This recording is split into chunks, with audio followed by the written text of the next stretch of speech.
Hello friends, मैं आरफ कुमार आपका स्वागत करता हूं आपके अपने चैनल अपनी पाठशाला में।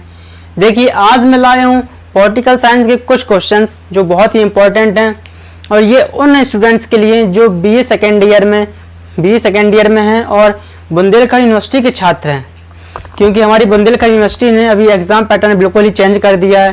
पहले question long answer short answer आते थे, अब उसने डायरेक्ट ऑप्शनल कर दिए हैं कोरोना की वजह से। चलिए देखिए, मैं आज इतने क्वेश्चन लाया हूँ, इनके बाद ही नेक्स्ट वीडियो लाऊंगा और आपका 5-6 दिन में आपका पॉलिटिकल पूरा खत्म कर दूंगा।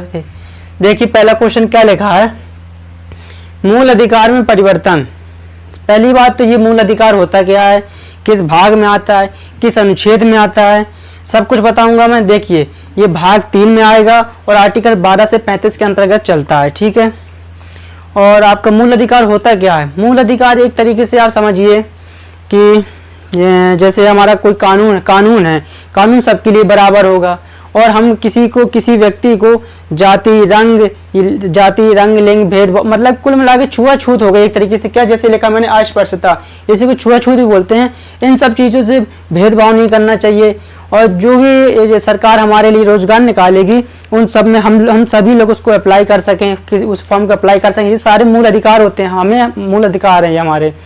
और जैसे कोई व्यक्ति कुछ भी काम कर देता है, गलत काम करता है, और जब तक उसका अपराध सिद्ध नहीं हो जाएगा, जब तक हम उसको दोषी नहीं बोल सकते, ये उसका मूल अधिकार है या मौलिक अधिकार है। देखिए, मूल अधिकार, पहली बात, ये मूल अधिकार मैंने बताया आपको क्या क्या होते हैं, किस अनुच्छेद में आता है, किस आर्टिकल में, ये बता दिया। देखिए, मूल अधिकार के लिए जो परिवर्तन होंगे, जो परिवर्तन लाएगी, कौन लाएगी, हमारी उच्चतम न्यायालय मतलब हाई कोर्ट लाएगी। और आर्टिकल 32 के अंतर्गत लिखा हुआ है।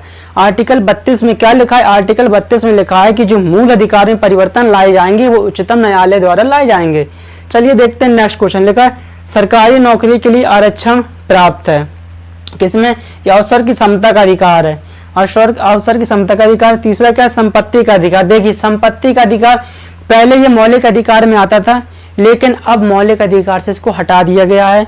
क्योंकि मेरी संपत्ति है, मैं किसी को भी दूं वो मेरा हक है, ना कि मेरे लड़के का कि मेरी संपत्ति मेरे लड़के को ही मिले, ऐसा नहीं हो, जरूरी नहीं। अब हटा दिया गया। ये क्यों हटाया, कब हटाया गया, ये 44वें संविधान संशोधन में हटाया गया।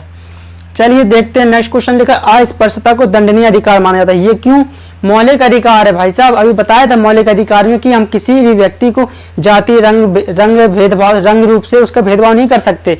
ये भी क्या है हमारा, एक तरीके से ये भी हमारा क्या है, मूल अधिकार है, मौलिक अधिकार है। ये आर्टिकल 17 में लिखा है, दंडनीय अपराध है, ये आर्टिकल 17 में लिखा है। और ये संविधान की विशेषता है। संविधान की विशेषता क्या है, संविधान की विशेषता ये है कि हम किसी भी व्यक्ति से छुआछूत नहीं कर सकते। अगर छुआछूत करेंगे तो उसके लिए दंडनीय अपराध है। वो दंडनीय अपराध किसमें लिखा है, वो आर्टिकल 17 में लिखा है। देखिए, मूल कर्तव्य को 42वें संविधान संशोधन में जोड़ा गया। मूल कर्तव्य को 42वें संविधान संशोधन द्वारा जोड़ा गया।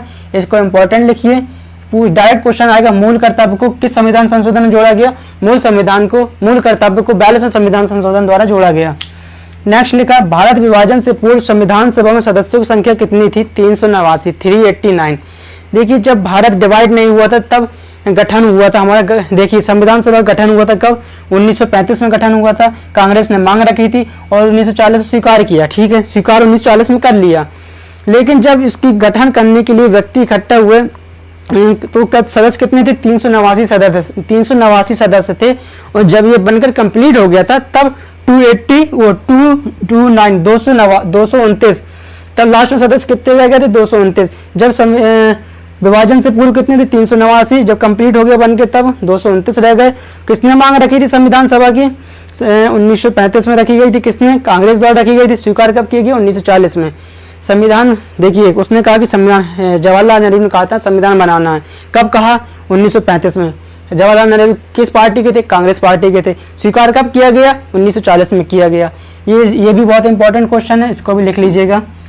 भारतीय संविधान भारतीयों की इच्छा अनुसार ही होगा, ये किसने बोला था, महात्मा गांधी ने। भारतीय संविधान भारतवासियों की इच्छा अनुसार ही होगा, किसने लिखा था, बोला, महात्मा गांधी जी ने बोला था।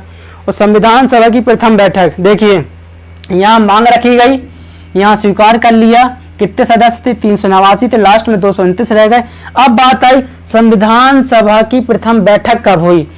प्रथम बैठक हुई 9 दिसंबर 1946। 9 दिसंबर 1946। ये देखिए, बहुत ही इंपॉर्टेंट क्वेश्चन है, ये बहुत ही इम्पोर्टेंट है। संविधान सभा की प्रथम बैठक 9 दिसंबर 1946 को हुई और 1946 को पहला चुनाव कब हुआ? पहला चुनाव भी 1946 को हुआ। और संविधान सभा का अध्यक्ष किसको बनाया गया? 11 दिसंबर 1946 को डॉक्टर राजेंद्र प्रसाद जी को भारत का संविधान सभा का अध्यक्ष बनाया गया, जो कि भारत के प्रथम राष्ट्रपति थे, ये चीज याद कर लीजिएगा, कब बनाया गया और क्या बनाया गया संविधान सभा का अध्यक्ष, किसे? डॉक्टर राजेंद्र प्रसाद को। और नेक्स्ट क्वेश्चन है, उद्देश्य प्रस्ताव संविधान सभा में प्रस्तुत किसने किया? पंडित जवाहरलाल नेहरू ने कब किया? 13 दिसंबर 1946 को। ये क्वेश्चन ही बहुत इंपॉर्टेंट है। इसके आगे आप लिख सकते हैं ऐतिहासिक उद्देश्य प्रस्ताव, ऐतिहासिक भी लिख सकते हैं। लास्ट है, भारतीय संविधान का सबसे बड़ा स्रोत 1935 भारत शासन अधिनियम को माना जाता है। चलिए इसको भी देख लीजिएगा। ये मैंने आज आपको इतने क्वेश्चन कराए, ये सारे ही इंपॉर्टेंट क्वेश्चन हैं, अच्छे से इनको देख लीजिएगा, क्योंकि ये क्वेश्चन इन्हीं से एग्जाम में मिलेगा। और आपके लिए मैं डेली लाऊंगा पॉलिटी के इतने ही क्वेश्चन, और आपका 5-6 दिन में आपका पॉलिटी कंप्लीट करा दूंगा। और हाँ, आपको मैं वो भी कराऊंगा कि किस भाग में क्या लिखा है, वो जो लिखा हुआ भाग है वो किस अनुच्छेद से किस अनुच्छेद तक आता है, सब कुछ बताऊंगा। ये भी बताऊंगा कि जैसे लिखा मौलिक अधिकार कहाँ से लिया गया है? यूएसए से लिया गया है। और क्वेश्चन आ सकता है राष्ट्रपति का तीनों सेनाओं का प्रमुख होना, ये कहाँ से लिया गया है? यूएसए से लिया गया। मैं ये भी बता दूंगा, और आपका ये बताऊंगा कि भाग 1 में क्या लिखा है, किस अनुच्छेद में आता है, सब कुछ करा दूंगा।